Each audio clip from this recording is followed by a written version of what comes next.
Smart contract অ্যাড্রেসটি কাজ করে। তো স্মার্ট কন্ট্রাক্ট অ্যাড্রেসটাও একটি ডিসেন্ট্রালাইজ একটা প্রযুক্তি।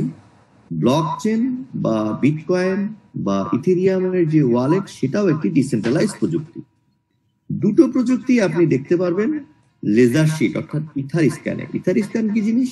ইথার স্ক্যান হচ্ছে ব্লকচেন যে এক্সপ্লোরার আছে, database, public database, ledger sheet, যেখানে ওপেন ফর অল, সবাই এটাকে দেখতে পারে, এরকম একটা ওপেন পাবলিক সোর্সের নাম হচ্ছে ব্লকচেন এক্সপ্লোরার। সো সংক্ষেপে তাহলে আমরা কি বুঝতে পারলাম? ডবলওয়ে হচ্ছে একটি স্মার্ট কন্ট্রাক্ট প্রজেক্ট যেটি ব্লকচেন ভিত্তিক পরিচালিত। তো ডবলওয়ে এই ডোনেশন বেসড যে crowd funding project, smart contract Ethereum based যে প্রজেক্টটি, এটাকে প্রমোটিং এর জন্য এখানে ব্যবহার করা হচ্ছে MLM structure. So it's not a network marketing company. আর এই স্ট্রাকচার যে আপনি ব্যবহার করবেন বা আমি এটার সাথে যে সম্পৃক্ত হবে, লেখা আছে দেখেন, the project is absolutely free. এই প্রজেক্টটি সম্পূর্ণ আপনার ফ্রি অফ কস্ট। আমরা যারা এখানে পার্টিসিপেন্ট করবেন বা পার্টিসিপেন্ট থাকবেন, তো তারা এই ডবলওয়ে এর যে স্মার্ট কন্ট্রাক্ট অ্যাড্রেসটি বা প্রযুক্তিটা আছে, আমরা এখান থেকে ফ্রি অফ কস্ট ব্যবহার করতে পারবো। এবং আপনি ইচ্ছে করলে এই স্ট্রাকচার মাধ্যমে আপনি টিম তৈরি করতে পারবেন এবং আপনি নানান ব্যক্তিদেরকে এই প্রজেক্ট সম্পর্কে জানাতে পারবেন, মার্কেটিং করতে পারবেন। মার্কেটিং এর সুফল শতভাগ আপনিই পেতে পারবেন এখান থেকে। সো অ্যাজ এ ওনার হিসাবে আপনি কাজটা করতে পারবেন। অর্থাৎ ডবলওয়ে আমাদেরকে এমন একটি সুবিধা দিচ্ছে যে আপনি একটা কোম্পানির যদি মালিক হন, মালিক হলে সেখানে আপনার সফটওয়্যার তৈরি করতে হবে, প্রোডাক্ট তৈরি করতে হবে, বিভিন্ন কস্টিং রয়েছে। এখানেও আপনি সেই মালিকানার সেই শতভাগ টেস্ট আপনি এখানে পাবেন, কিন্তু আপনাকে কোনো পয়সা খরচা করতে হবে।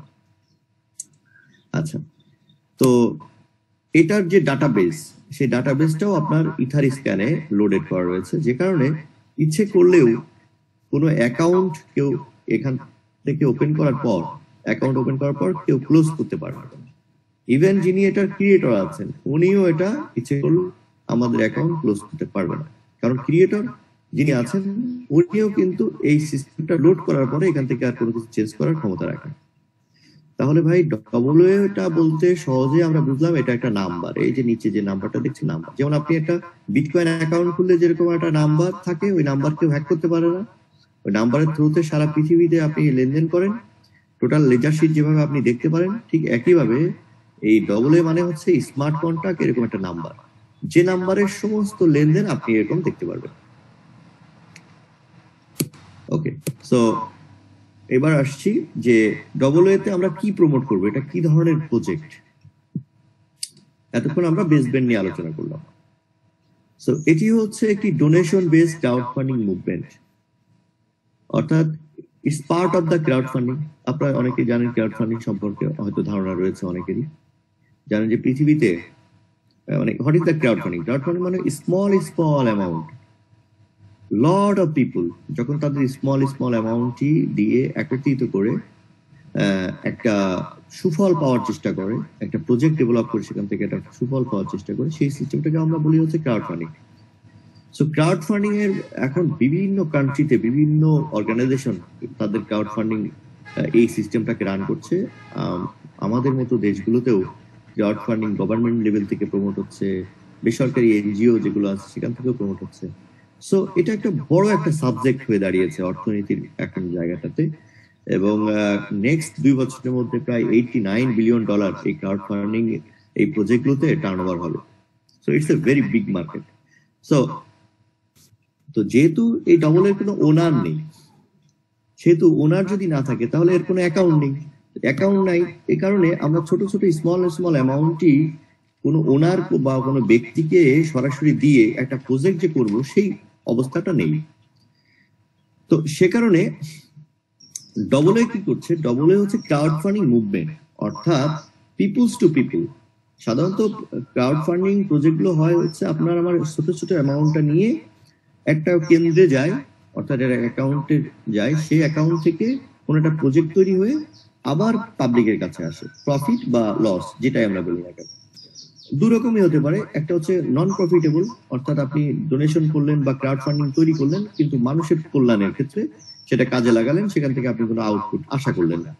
আর এক ধরনের ক্রাউড ফান্ডিং আছে যেখান থেকে আপনি আশা করলেন, ছোট ছোট একটা স্মল অ্যামাউন্ট দিয়ে একটা বিগ প্রজেক্ট হলো, সেখান থেকে আপনার যে রিটার্ন আসলো সেই রিটার্নটা আবার সবার মধ্যে ভাগ হলো, এরকম হতে পারে। বাট এখানে যেহেতু কোনো মালিক টালিক নাই, কোনো ওনার নেই, কোনো অ্যাকাউন্ট নেই, সেহেতু এটা পিপুল টু পিপুল হবে, অর্থাৎ পার্সন টু পার্সন। এটা ডিসবার্সমেন্ট হয়ে যাবে, ইনস্ট্যান্ট ডিসবার্সমেন্ট, অর্থাৎ সরাসরি কোনো সেন্ট্রালে কোনো মানি ঢুকবে না। So P to P. তো পি টু পি ট্রানজাকশন আপনি এটার কি নাম দিবেন? যদি আমাদের কোনো টাকা কোনো অ্যাকাউন্টে না যায়, সরাসরি পাবলিক টু পাবলিক, সরাসরি যদি ইনস্ট্যান্ট ডিসবার্সমেন্ট হয়ে যায়, সেটার নাম কি দেওয়া যাবে? এই জন্য এটাকে বলা হচ্ছে ডোনেশন বেসড। এটা of course crowd funding, but it's donation based, অর্থাৎ উইলিংলি, হ্যাপিলি, সিনসিয়ারলি। যেহেতু আমাদের কোনো প্রাপ্তি আশা করতে পারছি না কোনো ব্যক্তির কাছ থেকে, সেই কারণে আমাদের ডোনেশনের মাধ্যমে আসতে হচ্ছে, বিষয়টাকে নিতে হচ্ছে। এই কারণে it's a donation based crowd funding project, যেহেতু না একটা মুভমেন্টের উপরে আছে, যে কারণে এটা ক্রাউড ফান্ডিং মুভমেন্ট। আশা করি আপনারা খুব অল্পতেই বিষয়টাকে উপলব্ধি করতে পেরেছেন যে ইটস এ ডোনেশন বেসড। শুধু ডোনেশন বললে কিন্তু আবার অন্যরকম হয়ে যাবে, যেহেতু এখানে প্রাপ্তিরও কিছু ব্যাপার স্যাপার থাকবে। এই কারণে আমাদের ক্রাউড ফান্ডিং বলতে হচ্ছে। So donation based crowd funding movement, this is double. So এই পুরো সিস্টেমটার মধ্যেই, এই ডোনেশন বেসড ক্রাউড ফান্ডিং মুভমেন্টের মধ্যেই একটা চমৎকার কিছু সুফল রয়েছে, যে সুফলটা আমরা মার্কেটিং করার মাধ্যমে আনতে পারি। যেহেতু ROI প্ল্যান না, বা ইটস নট এ ইনভেস্টমেন্ট, সুতরাং মার্কেটিং ছাড়া আমাদের কোনো অল্টারনেটিভ ওয়ে নেই। ওকে, সো এই মার্কেটিংটাকে সাজানো হয়েছে একটি ম্যাট্রিক্স প্ল্যানের মাধ্যমে, যেটি আমি পরবর্তীতে আপনাদেরকে দেখাবো। যাই হোক, সো এই মার্কেটিং প্ল্যানটা থাকার কারণে আমরা 99% অটোমেটিক আমরা রেফারার পাবো এখান থেকে, এবং আমরা এখান থেকে প্রত্যক্ষ পরোক্ষভাবে চমৎকার একটি মার্কেটিং টিম তৈরি করতে পারবো। আর যেহেতু আমাদের প্রজেক্টের কোনো অ্যাকাউন্ট নেই, সেহেতু আমরা P2P ট্রানজাকশন করছি, পার্সন টু পার্সন। এটা ইনস্ট্যান্ট ডিসবার্সমেন্ট হয়ে যাচ্ছে, লাইক পেটিএম, লাইক বিকাশ, বা অ্যানাদার টাইপস অফ যে ট্রানজাকশন হয় সেই রকম। সো এটি ব্লক চেনের মাধ্যমে হচ্ছে, যেটা আগে আপনাদেরকে বলেছি। সো যে কারণে এটি কখনো স্ক্যাম হওয়ার সুযোগ নেই, কারণ যেহেতু সেন্ট্রালি কোনো পয়সাটা যাচ্ছে না, সেহেতু স্ক্যাম কেউ করার নেই। আর যেহেতু এটা ব্লক চেনকে ব্যবহার করা হচ্ছে, সর্বোচ্চ প্রযুক্তি, সুতরাং স্ক্যাম হওয়ার সুযোগ নেই। আর আমাদের পয়সাটা যেহেতু সরাসরি ইনস্ট্যান্ট ডিসবার্সমেন্ট হয়ে যাচ্ছে, কারোর কাছে থাকছে না, তো এটা কোনো অটোপুল প্ল্যান না, অর্থাৎ অন্য কোথাও হিডেন কোনো কিছু নাই, যা আছে সব স্পষ্ট একটা মার্কেটিং প্ল্যান। সুতরাং নো অটোপুল। এটা ডাইরেক্ট রেফারার টু রেফারার আপনাকে কমিশনটা দিচ্ছে, যে কারণে এটা জেনারেশন আমরা বলছি না, যে কারণে নো জেনারেশন প্ল্যান। তাহলে এটা সংক্ষেপে যদি বলি, তাহলে 100% একটা ট্রান্সপারেন্ট, যেহেতু সবাই দেখতে পারে। এটি গ্লোবাল, লোকাল কোনো বিষয় না, যেহেতু লোকাল না, global. So real helping plan, অর্থাৎ উইলিংলি, হ্যাপি, সিনসিয়ারলি আমরা হেল্পিং এর মাধ্যমে আমাদেরকে এখানে আসতে হচ্ছে। সেজন্য কথাটা আমরা এভাবে বলছি যে 100% transparent, global, real helping plan, this is double. So অন্যান্য আরো অনেক প্রজেক্ট রয়েছে এ ধরনের স্মার্ট কন্ট্রাক্ট প্রজেক্ট। তো সেই প্রজেক্টগুলো রেখে আমরা কেন ডবল একে বেছে নেব? কেন আসলে ডবল ইউনিক? যেটা আমি একটু আগে বোঝানোর চেষ্টা করেছি, যে এখানে একজন যিনি ডোনার আছেন বা যিনি ক্রাউড ফান্ডিং করবেন, এখানে উনি আবার রিসিভার হওয়ার, মার্কেটিং করার মাধ্যমে যে উনার রিসিভার হওয়ার একটা ক্ষমতা তৈরি হবে, যে কারণে আমরা এখানে আসবো বা আসতে পারি। আর একটা প্লাস পয়েন্ট হচ্ছে যে রেফার করার মাধ্যমে যেই পয়সাটা টার্নওভার হচ্ছে, সেই টার্নওভারের শতভাগ টাকা লেভেল বাই লেভেল আপনার কাছে আসবে। 10% না, 50% না। অনেক স্মার্ট কন্ট্রাক্ট আছে যেখানে দেখা যায় যে 50% আসে আর 50% অন্য কোথাও চলে যায়, বা বিভিন্ন রকম মার্কেটিং সিস্টেম রয়েছে। বাট এটা হলো 100% মানি গোস টু ইউ। তাহলে আপনার কাছে যদি 100% টাকা আপনার কাছে যায়, তাহলে ওনার আপনি, তাহলে everybody owner of this organization. এখানে কেউ কাউকে আসলে আপনার ব্লেম দেওয়ার কোনো সুযোগই নেই। আচ্ছা, যেহেতু 100% মানি আপনি রিসিভ করছেন। সো আরেকটা বিষয় হলো যে পেমেন্ট, কিভাবে আমরা পেমেন্ট পাবো বা দিব। তো আমরা এখানে পেমেন্ট দেওয়া বা নেওয়ার ক্ষেত্রে ব্যবহার করছি, যারা বিটকয়েন বা ইথেরিয়ামে ট্রানজাকশন করে অভ্যস্ত তারা খুব সহজেই বুঝবেন। তারপরেও যারা নতুন রয়েছেন তাদেরকে আমি, এখানে পার্টিসিপেট করবে সেও ইথেরিয়াম ব্লককে ব্যবহার করবে। আপনি যখন রিসিভ করবেন তখন ইথেরিয়ামে আপনার ডাইরেক্ট অ্যাকাউন্টে চলে আসবে। সো ইথেরিয়াম টু ইথেরিয়াম লেনদেন হবে। এই ইথেরিয়াম মানিটা আপনার ইথেরিয়াম ব্লকে থাকবে, এরপরে আপনি ওটাকে কনভার্ট করে রুপি বানান, বাংলা টাকা বানান, বা আপনি এটাকে নেটেলারে ডলার ট্রান্সফার করেন, আপনি পেটিএম এ নেন, যেটাতে খুশি আপনি সেটাতে কনভার্ট করে নিতে পারবেন। এটার জন্য হাজার হাজার এক্সচেঞ্জার আছে। বুথে যদি ক্যাশ করতে চান সেটারও আপনার স্মার্ট কার্ড বা আপনার এই আপনার ভিসা কার্ড, মাস্টার কার্ড প্রোভাইডারও আছে আলাদা, সেগুলো ভিন্ন আলোচনা। কিন্তু মূল কথা হলো যে আমাদের এই যে আপনার যে ইথেরিয়াম মানিটা, এটা উইথড্র দেওয়ার আমাদের কোনো দরকার নেই, কারণ এখানে ট্রানজাকশন গেটওয়ে হিসাবে আপনার ব্যবহার হচ্ছে না। দুটো বিষয়, একটা হলো বিটকয়েন বা ইথেরিয়ামকে আপনি ট্রানজাকশন গেটওয়ে হিসেবে ব্যবহার করছেন, সেটা ডিফারেন্ট কি, বাট এটা কিন্তু শুধু পেমেন্ট গেটওয়ে হিসেবে ব্যবহার হচ্ছে তা না, এটা সরাসরি blockchain to blockchain smart contract হিসাবে এটা ব্যবহার হচ্ছে। সুতরাং এখানে কোনো উইথড্র দেওয়ার কোনো দরকার নেই বা প্রয়োজনীয়তা নেই। সো অল গিভিং এবং receiving money are delivered directly to the individuals personal Ethereum wallet. So এই তিনটা বিষয়, আশা করি আপনারা এই তিনটে বিষয় নিশ্চয়ই বুঝেছেন। তো তিনটে বিষয় যদি ভালো লাগে, চলুন আমরা এবার নেক্সট আলোচনায় যাই যে আমরা এখানে তাহলে এই ক্রাউড ফান্ডিং মুভমেন্টে আমরা কত টাকা দিয়ে শুরু করতে পারি বা কি পরিমাণে ফান্ডিং লাগবে, ডোনেশন লাগবে। আমাদের এই অপরচুনিটিটা গ্রাব করার জন্য মাত্র 0.08 ইথেরিয়াম লাগবে, যেটার বাজার ভ্যালু আপনি ডলারে কনভার্ট করে নেবেন। আপনি দেখে নিন, আপনার গুগলে সার্চ দিলেই পেয়ে যাবেন। আপনি লিখুন 0.08 ETH টু USD, তাহলে আপনি ডলার পেয়ে যাবেন। কত ডলার? নট মোর দ্যান $20, এর বেশি হবে না। তো এইটাকে এবার আপনি যে এক্সচেঞ্জার থেকে নিবেন, কখনো এটা আপনার বাংলা টাকা যদি হয় তাহলে এটা 95 করে কনভার্ট হতে পারে, আর যদি ইন্ডিয়াতে আপনার রুপির সাথে হয় সেখানে 85-80 হতে পারে। বাট এটা আপনি যারা ইনভাইট করেছেন তাদের কাছ থেকে আপনি জেনে নিয়ে এটা আপনি আপনার মতো করে কনভার্ট করে ইথেরিয়াম ওয়ালেটে আপনি লোড করে নেবেন। লোড করে নেওয়ার পরে হচ্ছে আপনি ফান্ডিং করবেন, প্রথমেই না, আগে আপনাকে রিচার্জ করতে হবে। তারপর তো 0.08 ইথেরিয়াম লাগবে হচ্ছে আমাদের মিনিমাম অ্যামাউন্ট, যেটা আমাদের পকেট থেকে খরচ হবে। আর বাকি সমস্ত এখানে ডোনেশন আমরা করব ইনকাম করার পর। মনে রাখবেন, আবারও বলছি, আমাদের পকেটের মানি লাগবে হচ্ছে 0.08 ইথেরিয়াম, যেটা নট মোর দ্যান $20। আর এটার সাথে প্রয়োজন হবে কিছু গ্যাস ফি, যেমন গাড়ি চলতে গেলে ফুয়েল লাগে, গ্যাস লাগে। এই ইথেরিয়াম টু ইথেরিয়াম যখন আপনার ট্রানজাকশন হয় তখন এই গ্যাস লাগে, যেটাকে আমরা ট্রানজাকশন ফি অনেকে বলি, কিন্তু আসলে এটা গ্যাস ফি। এই গ্যাস ফি আপনার ট্রানজাকশন ফি লাগবে, এর সাথে আরো 0.02 অথবা 0.03 অথবা 0.01, সেখানে আরো হয়তো $2 থেকে $4 আমার অ্যাড করতে হতে পারে, যেটা কিছু অংশ লাগবে, কিছু অংশ নাও লাগতে পারে, আপনার বাকিটা ওয়ালেটে থেকে যাবে। তাহলে আমরা ধরে নিতে পারি $20 হচ্ছে আমাদের প্রজেক্ট ডোনেশন, আর বাকি $2-3 আমার ট্রানজাকশন ফি, বাকি $2-3 আমার ওয়ালেটে এটা পড়ে থাকবে, পরবর্তীতে এটা কাজে লাগবে, না লাগলে আপনি এটা ক্যাশ করে নিলেন। সো এই হচ্ছে আমাদের ফান্ডিং।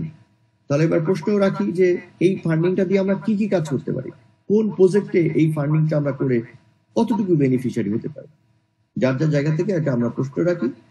যদি আমরা দেখি না ইথেরিয়াম, এটাকে আপনি 3500 ইথেরিয়াম করবো আমরা এখান থেকে ইথেরিয়াম। ওকে, সো আপনার এটাকে যদি আমরা $200 করে ধরি, এখন আরো 200 প্রায় $35 মনে হয় একটা দাম এই মুহূর্তে আছে। তো $200 করে ধরলেও $7 লাখ। আপনার 64 দিন পর পর আমরা এটাকে মেক করতে পারি, বা বছরে আপনার প্রায় 20,000 ইথেরিয়াম আমরা এই 0.08 ইথেরিয়াম দিয়ে 20,000 ইথেরিয়াম পর্যন্ত আমরা মেক করতে পারি। ওকে, সো চলুন আমরা এবার দেখি যে এটাকে কিভাবে মেক করতে হবে বা কিভাবে মেক করা যায়। খুব ভালো করে এই জায়গাটা খেয়াল করি। সো এখানে আমাদের 8টা ডোনেশন প্যাকেজ রয়েছে বা ক্রাউড ফান্ডিং প্যাকেজ রয়েছে, মোট 8টা, 1 2 3 4 5 6 7। প্রথমে আমরা 0.08 ইথেরিয়াম দিয়ে আসবো, এরপরে ধীরে ধীরে প্রতিটা লেভেলেই আমাদের ইনকামের আলাদা আলাদা সুযোগ তৈরি হবে। তাহলে এখানে আমরা ইনকাম বলতে পারি 8 প্রকার। প্রথম ধাপে 1 প্রকার, দ্বিতীয় ধাপে আরেক প্রকার, তৃতীয় ধাপে আরেক প্রকার। এক প্রকারের সাথে আরেক প্রকারের কোনো মিল কিন্তু নেই, আলাদা আলাদা। তো প্রথম লেভেলের যেই ফান্ডিংটা 0.08, এটার সাথে সম্পর্ক হচ্ছে আপনার প্রথম লেভেল রেড কালার যে ধাপগুলো দেখছেন, এই ধাপগুলোর সাথে হচ্ছে আপনার ইনকাম জড়িত। বাঁদিকে যে সবুজ কালার দেখছেন, এই সবুজের সাথে হচ্ছে আপনার ডোনেশন জড়িত বা ফান্ডিং জড়িত, মানে এগুলো ব্যয় বা আপনার পারচেজ বা খরচ। আর ডান দিকে যে রেড কালারের লেভেল গুলো দেখছেন, 8টা লেভেল আছে, এই 8টা লেভেল হচ্ছে আপনার জন্য ইনকাম বা রিসিভিং। এটা হচ্ছে গিভিং, এটা হচ্ছে রিসিভিং। ওকে, তো আমরা সর্বোচ্চ গিফট করবো হচ্ছে 8টা ওয়ালেটকে। ভালো করে বোঝার চেষ্টা করি, 8টা ওয়ালেটকে আমরা গিফট করব, ঠিক আছে? আর 510টা ওয়ালেট থেকে আমরা রিসিভ করতে পারবো। এই হচ্ছে আমাদের মূল প্রজেক্টের মানে অ্যালগরিদমটা বা প্ল্যানিংটা। তাহলে 8টা ওয়ালেটকে যদি আমি গিফট করি আর 500 ওয়ালেট থেকে আমি যদি রিসিভ করি, তাহলে পয়সাটা কি বাড়বে নাকি কমবে? সাধারণ সেন্স, পয়সাটা বাড়বে না কমবে? নিশ্চয়ই বাড়বে, রাইট? সো আমরা কি জন্য এসেছি এখানে? আমরা এখানে আসছি ফান্ড রাইজ করার জন্য। Everybody owner of this organization, সবাই এখানে অ্যাবসলিউটলি ফ্রি অফ কস্ট এই প্রজেক্টকে ব্যবহার করতে পারবো আমরা জায়গায়। Nobody can interrupt our project, nobody can cancel our account. Okay, so everything controlled by ourselves, participant himself. Okay, so 0.08 Ethereum দিয়ে আমরা শুরু করব। এবার চলুন আমরা দেখা যাক যে প্রথম ধাপে ইনকামটা আমাদের কি হতে পারে। প্রথম ধাপে দেখতে নিচ্ছেন যে রেড কালারে লেভেল 1 লেখা উপরের দিকে, দেখতে পাচ্ছেন সবাই? এই যে রেড কালারের উপরে লেভেল 1 এ কত আছে ভাই? 0.08। নিচে দেখেন রিসিভিং লেভেল, এটা হচ্ছে গিভিং লেভেল, এটা হচ্ছে রিসিভিং লেভেল। তো নিচে এই যে হ্যালো, হ্যাঁ শুনতে পাচ্ছেন আশা করি। সো এই উপরের দিকে যেই লেভেলগুলো রয়েছে সেগুলো হচ্ছে আমাদের গিভিং লেভেল বা ফান্ডিং লেভেল, নিচে হচ্ছে আমাদের রিসিভিং লেভেল। যেটা বলছিলাম শুরুতে যে 8টা অ্যাকাউন্টকে আমরা গিফট করব, 510টা অ্যাকাউন্ট থেকে রিসিভিং করার ক্ষমতা অর্জন করব, ঠিক আছে? এটাই হচ্ছে প্ল্যান। তো প্রথম ধাপে আমাদের লেভেল 1 0.08 ইথেরিয়াম গিফট করে আসতে হবে। আর এখান থেকে পাওয়ার সম্ভাবনা কতটুকু? 0.16, তার মানে হচ্ছে 2টা অ্যাকাউন্ট থেকে আমরা পাবো। ওকে, তাহলে প্রথমে আমরা করে দিলাম আমাদের 0.08 ইথেরিয়াম। এটা রিসিভার কি? সাধারণ প্রশ্ন। রিসিভার হচ্ছে এই কমিটিতে আমার আগে, অর্থাৎ যার অলরেডি অ্যাকাউন্ট আছে, এরকম একজন ব্যক্তি হতে পারে, আমার যিনি ইনভাইট করেছেন উনি, অথবা তার আপলাইন, যে কোনো একজন। সো একজন ব্যক্তি আমার এটাকে রিসিভ করবে, রিসিভ করার পরে তার ওয়ালেটে টাকাটি সরাসরি চলে যাবে। আপনি জয়েন করার সাথে সাথে আমাদের এই ডবল এ যে স্মার্ট কন্ট্যাক্ট অ্যাড্রেসটা আছে, আপনার একটা ইথেরিয়াম অ্যাড্রেস, আমাদের হচ্ছে ডবল এতে একটা স্মার্ট কন্ট্যাক্ট অ্যাড্রেস। তাহলে আপনার অ্যাড্রেস অ্যাকাউন্টের সাথে ওই ব্যক্তির অ্যাকাউন্ট, প্রথমে উনি বন্ধন তৈরি করে দিবেন, একটা বন্ধন করে দেওয়ার পরে এরপরে হচ্ছে আপনার অ্যাকাউন্ট থেকে সরাসরি ওনার কাছে পাঠিয়ে দিবেন টাকাটা। ওকে, সো এভাবে আপনি একজনকে ফান্ডিং করার মাধ্যমে আপনার অ্যাকাউন্টটি রেডি হয়ে গেল, মানে অ্যাকাউন্টে ক্রিয়েট হয়ে গেল। এখন আমার আপনার জন্য সুযোগ হচ্ছে 16 ইনকাম করা, 0.16। তাহলে ইনকামটি করার জন্য আমরা এই সিস্টেমটাকে প্রমোট করব। আমাদের পরে আমাদের নিচে যদি একজন ব্যক্তিও আমরা রেফার করতে পারি, ভালো করে দেখুন, একজন ব্যক্তি, তো একজনকে কি আমরা রেফার করতে পারি না? এরকম একটি কনসেপ্টে আমরা কি একজন ব্যক্তিকে রেফার করতে পারি কিনা? যদি অ্যান্সার হয় পারি, তাহলে মনে রাখুন যে একজন ব্যক্তি যদি আপনার মাধ্যমে রেফার হয়ে এই সিস্টেমে আপনার নিচে চলে আসে, অর্থাৎ প্রথম স্তরে, আপনার 8টা স্তর রয়েছে যেটা আমি পূর্বের স্লাইডে দেখাইছি। সো এখানে